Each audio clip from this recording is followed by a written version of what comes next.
Hi Fox, how you doing? A very interesting 10th round in the Tata Steel tournament, lots of decisive results. Uh, for instance, I probably will be doing a video about that Rapport Nakamura game, a very crazy game, like complete mess. That seems a random chess, Fischer chess. That this didn't seem to be a chess between GMs, but very interesting. But in this video, I wanted to analyze the game Linear Domínguez Levon Aronian. It's funny because this is the first time I'm going to analyze. I'm going to make a video about a game played Aronian by Aronian in this tournament, and it's funny because he's having probably the tournament of his life, beating GM after GM. Well, he hasn't lost any game. He has drawn just a couple of games, 3 or 4 maybe, and he has a performance over 3,000 probably after today's victory. So uh, really an impressive tournament. There, it is not. It is absolutely no way he's having another tournament like this in any way soon. Now he's is absolutely terrible. 3,000 plus performance. This is incredible. So well, let us see today's game in which basically he beat his own rating record. I think his live rating is now 28-30, and he will guarantees he's going to be the absolute sole winner of this tournament. So let us go with the game. Dominguez has white pieces and Aronian is black.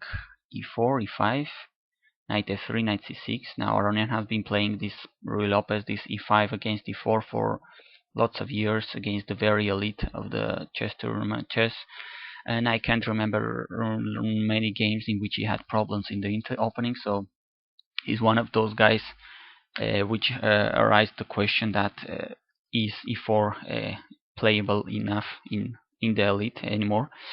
So A6, bishop A4, knight F6, short castle, bishop E7, and well, D3 was played here by Linear. In the lines, the classical lines with rook e1 and all the closed, open or martial attacks have been played so many thousands of times that top grandmasters nowadays lots of times look for not that common moves, but still sound and playable. And this d3 is certainly sound enough, and well, not a bad move, or maybe not that. I mean, not that aggressive in the opening or whatever, but this is still a very playable move. So b5, bishop b3, short castle, knight c3, d6.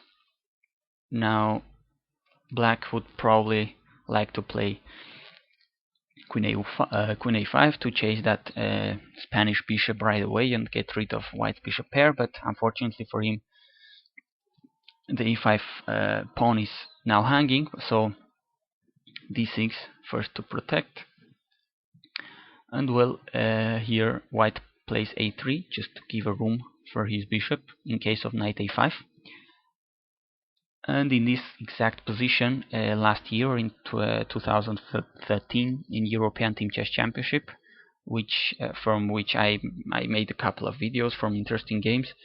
This was held in Poland. Aronian himself played bishop e6 exactly in this position against Grishuk and drew that game after a long battle. Here he deviates. Probably he thinks he's found something better move order. First he plays rook a5, and after bishop a2, now he plays bishop e6. Now white bishop has kind of wasted a move going back. Now black has the chance to take it, or white will take it otherwise. So well, and there is just yet another move game with this move order, with this line. Theoretically, I guess very important because it was played between Wesley Topalov and Kasimdzhanov in 2013 as well. Here it went on with Topalov taking on e6, f takes, d4, knight c6, bishop d2. Well, the game was drawn after a long battle. Probably black had some initiative in some part of the game, but neither player seems to have big problems in the opening. So this is just a playable position, just like very pragmatic, typical of nowadays Carlsen style. Just a position, just play chess. Instead, in this game, Linear went for bishop g5. Now c5 is played. Black is getting lots of central control, and well, objectively speaking, it seems that the opening has went pretty well for him. He seems to have equalized without much problems. And well, before played, pretty much the only pawn break white has left in the game, apart from f4, which is not possible right now. Knight c6 and now knight d5. Interesting move with lots of captures here. So some little calculation must be made here. Aronian played bishop d5. And now we will see how it continued. But first let us take a look. For instance, h6 full I think was very sensible, very logical. Well, if white retreats, I mean, why did you come there? And if he takes, it's not clear which is white's plan to have an advantage. So black has bishop pair, plenty control of the position, and doesn't seem that neither player has a big advantage here or something. Another possibility was to take on d5. This was a little bit messy, but with some calculation, this could be played as well. Seems playable. Now e takes d5. Of course, not bishop takes e7 because black recaptures with the knight on d5 and white loses a piece. This is basic. So e takes d5. Now bishop takes g5 and d takes e6. Probably black has to take back and white takes on e6 with check, king h8. And though black has an open file for his rook, the f file doesn't seem that it's a great deal right now. Well, and probably light squares of in the board could be a little bit weak for black, although the knight, if it's not pinned with bishop d5, for instance, could go to the nice d4 square. So this is more or less playable, not really that bad for black, although white must be slightly better here. Instead, Aronian, as we saw, he went for bishop takes d5 here. And now after e takes d5, knight d4, Aronian himself was very glad of this move. He thought the knight is looking very nice there. In the interview after the game, he thought this was a cool move. Now b takes c5 and the intermediate correct knight takes f3. Otherwise, if d takes c5 right away, this pawn would be hanging. Although there is some tactics, some exchanges here. Knight takes on d5, bishop takes, knight takes. White might have some initiative in the king side. These pieces seem to be coordinated to attack, for instance, f7, f4, f5, f6 is possible. Queen could go easily to the king side to attack black king. So probably this is playable, not really bad, because the knight, for instance, on d4 looks great, etc. There are not big weaknesses so far for black, but maybe Aronian wasn't happy with this kind of positions. White has more or less a plan. He has a chance to create attack initiative. So he takes first on f3. Now queen takes f3, and now he takes on c5. And although white has a passed pawn, well, it will be relatively easily blocked. And here black, another plus for white is that he has bishop pair, but the position is kind of closed here, so the bishop on a2, for instance, now doesn't look a very good piece, although there are some discovered possibilities. But as I said, the pawn on d5 will be relatively easily be blocked, so this should be more or less solid for black. With careful play, there shouldn't be much problems for the second player. Rook fe1 was played here. Well, it's fairly simple, attacking the pawn. In Levon's opinion, Lanier should have played here a4. He thinks this is much better for white, and Rook fe1 is an inaccuracy in his opinion. Now knight d7 was played, just offering a bishop exchange and protecting the pawn on e5. Another opportunity to play was to play bishop d6. Well, now there is a pin on the knight, but the pawn is protected. The passed pawn is blocked. Seems playable. But knight d7 is strong as well. Of course, here taking on e7 would give up the bishop pair. This doesn't seem really very ambitious. The position seems a little dry. I mean, this bishop is not a very good piece. If he someday plays c4, he takes, this is not going to be looking at anything special. And although white has a passed pawn, this looks pretty okay for black. So this really doesn't seem very ambitious for white. Instead, bishop d2 seems to be better. Just keeping the bishop pair, and well, trying to improve your position later. Although, as we will see, Lanier will not succeed in doing this, and he will eventually collapse. Now bishop d6, overprotecting e5, blocking the pawn, a4, and here a5. Playing active, pushing forward the pawns. In taking, of course, this doesn't seem to be great for black. These two pawns are very weak, and white could potentially win them both. So this is, of course, helping white a lot. And Aronian is not going to play that. After a4, he plays a5, very active. Bishop b3. Aronian told he was going to play in this position e4 anyway, so this move just does nothing to stop or to help black from doing it. So he thinks it wasn't a very accurate move. Instead, I don't know, maybe take, and now bishop c3, but doesn't seem to really, white's position doesn't seem really particularly great. I mean, he isn't probably bad either, but although he has the bishop pair, doesn't seem to be very comfortable to play with white here. Black pawns really look just taking too much space out of white pieces. So bishop b3 and now e4. These pawns are paying off, creating activity. D takes e4, and now very nice intermediate moves, c4. And now bishop a2 is forced, and now this bishop is going to waste lots of tempos if he wants to go back into the game, and this is going to be one of the clues of the game. Now another intermediate move, queen h4, just threatening to check and destroy white position on h2. A couple of possibilities. Basically e5 was pretty much the best move here, and here a couple of possibilities for black. Levon chose to take with the bishop, attacking at the same time h2 and a1. Of course, there is a way to deal with it for white. Instead, Levon Aronian thinks that, as he said in the interview, that taking with the knight after this, queen j3, queen takes, h takes.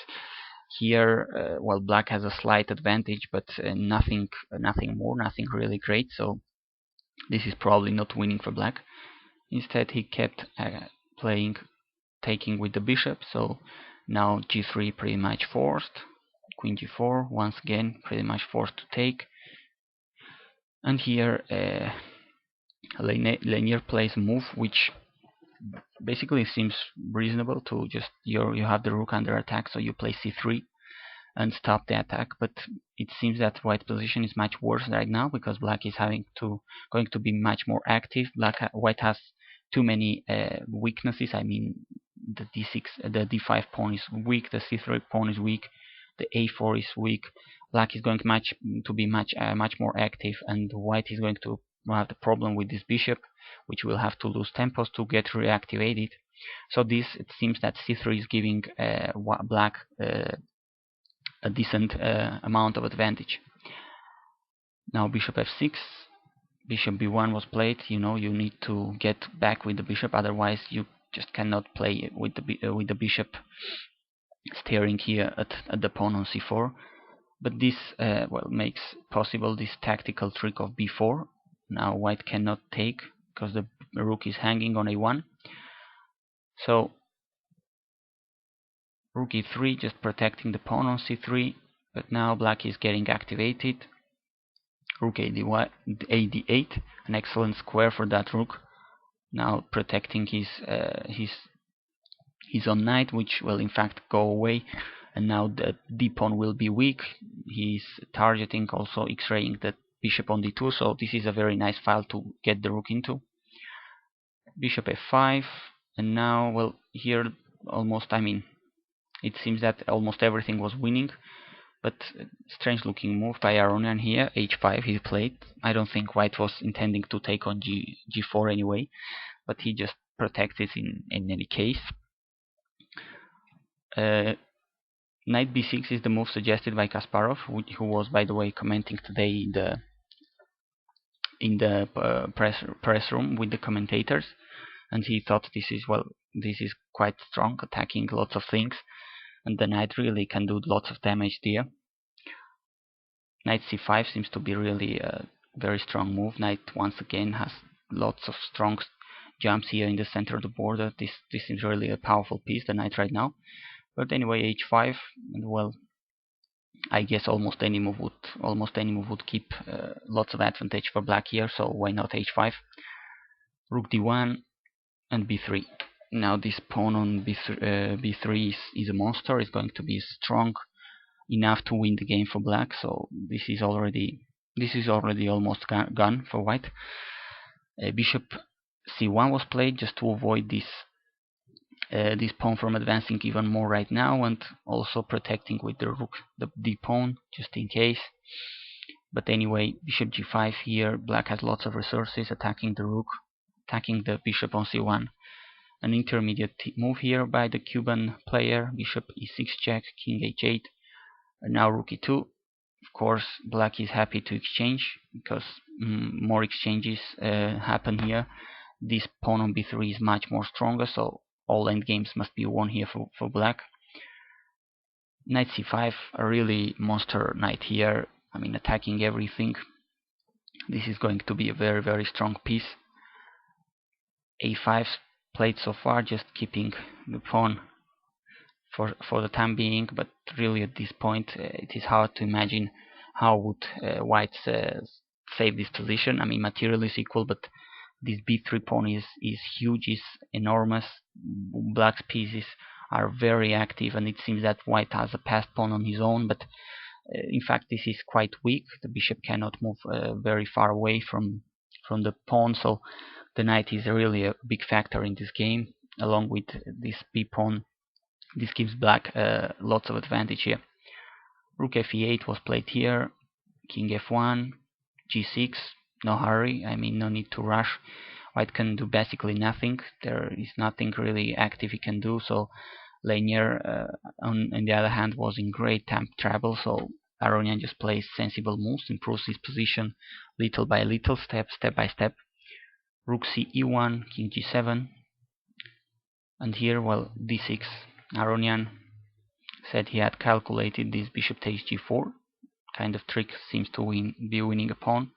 Now rook takes, bishop takes, but now knight e4 black has, and this knight is going to do lots of damage here, along with just combining his power with this b3 pawn, for instance. I mean, if bishop takes c4, that's not possible at all, because this is a fork and the bishop is taken for free. If, I mean, rook d1 to protect that, for instance, protect the d2 square from the knight jump, you just take the pawn on c3 for free and fork both pieces. If king g2, just knight d2 is strong enough, now you are threatening to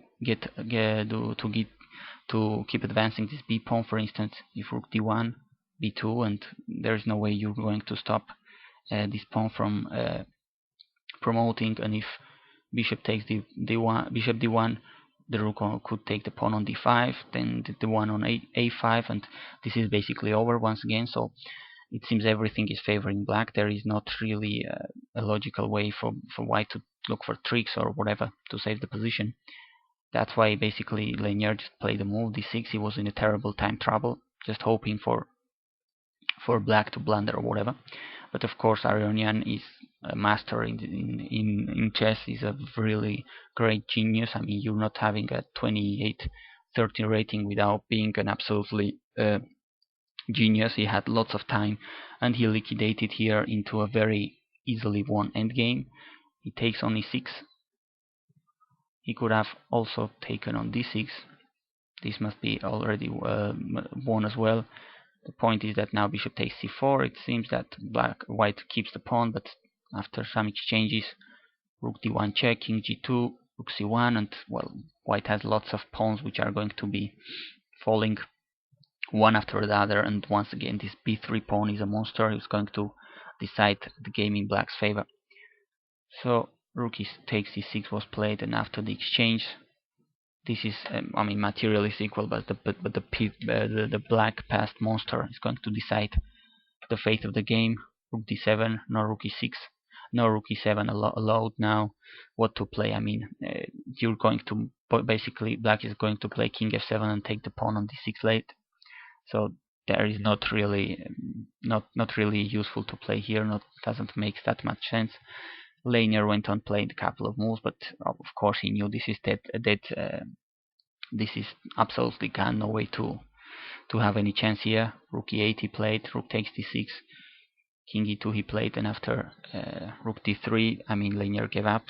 This is pretty much obvious. There is no way to protect the pawn on c3, and well, there are lots of passed pawns which are going to decide this in black's favor in 100% of cases. So another impressive, really, victory for Levon Aronian, the Armenian genius. He's having an astonishing tournament, 3,000 plus performance, winning, I think, more than 20 points on rating of ELO. So, well, this is an astonishing tournament, and he's certainly doing one of his tournaments of his year. Thank you for watching. Hope you liked the video. See you there in a